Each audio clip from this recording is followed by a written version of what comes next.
Statesman and philosopher Francis Bacon was born in London on January 22, 1561. His father, Sir Nicholas Bacon, was Lord Keeper of the Seal.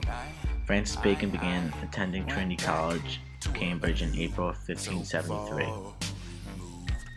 After studying law in the Honourable Society of Gray's Inn, in 1581 Francis Bacon landed a job as a member for Cornwall in the House of Commons. By 1582 he was appointed the position of Outer Barrister.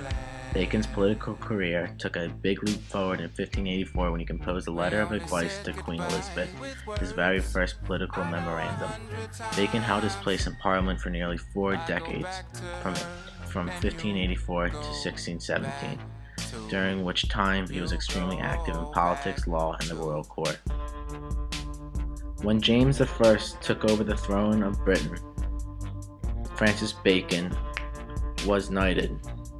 He continued to work his way swiftly up the legal and political ranks, achieving Solicitor General in 1607 and Attorney General 6 years later.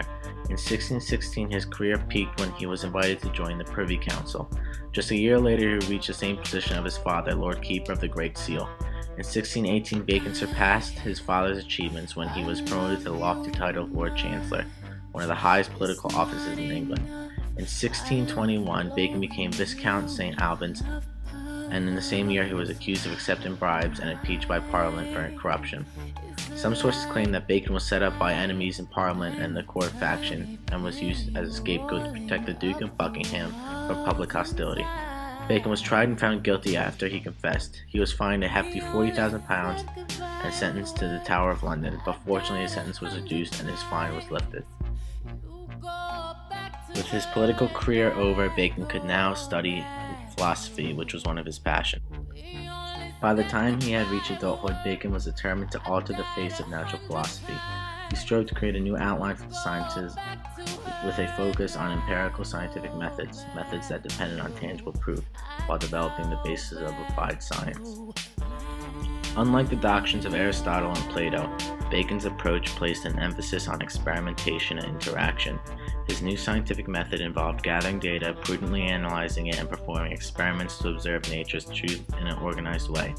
He believed that when approached this way, science could become a tool for the betterment of humankind. In 1620, when Bacon published Book 1 of Novum Organum Scientiarum, Bacon established himself as a reputable philosopher of science. According to Bacon in Novum Organum, the scientific method should begin with the tables of investigation. It should then proceed to the table of presence, which is a list of circumstances under which the event being studied occurred. The table of absence in proximity is then used to identify negative occurrences. Next, the table of comparison allows the observer to compare and contrast the severity or degree of the event. After completing these steps, a scientific observer is required to perform a short survey that will help identify the possible cause of occurrence. Unlike a typical hypothesis, however, Bacon did not emphasize the importance of testing one's theory. Instead, he believed that observation and analysis were sufficient in producing a greater comprehension, or ladder of axioms that creative minds could use to reach still further understanding. All of his writings shared one thing in common: it expressed Bacon's desire to change antiquated systems. In March 1626, Bacon was performing a series of experiments with ice. While testing the effects of cold on the preservation and decay of meat, he stuffed a hen with snow near Highgate, England, and caught a chill and died. In the years after Bacon's death, his theories began to have a major influence on the evolving field of 17th century European science. Scientific institutions followed this model. We only said goodbye with words. I know 100 times I go back to her and you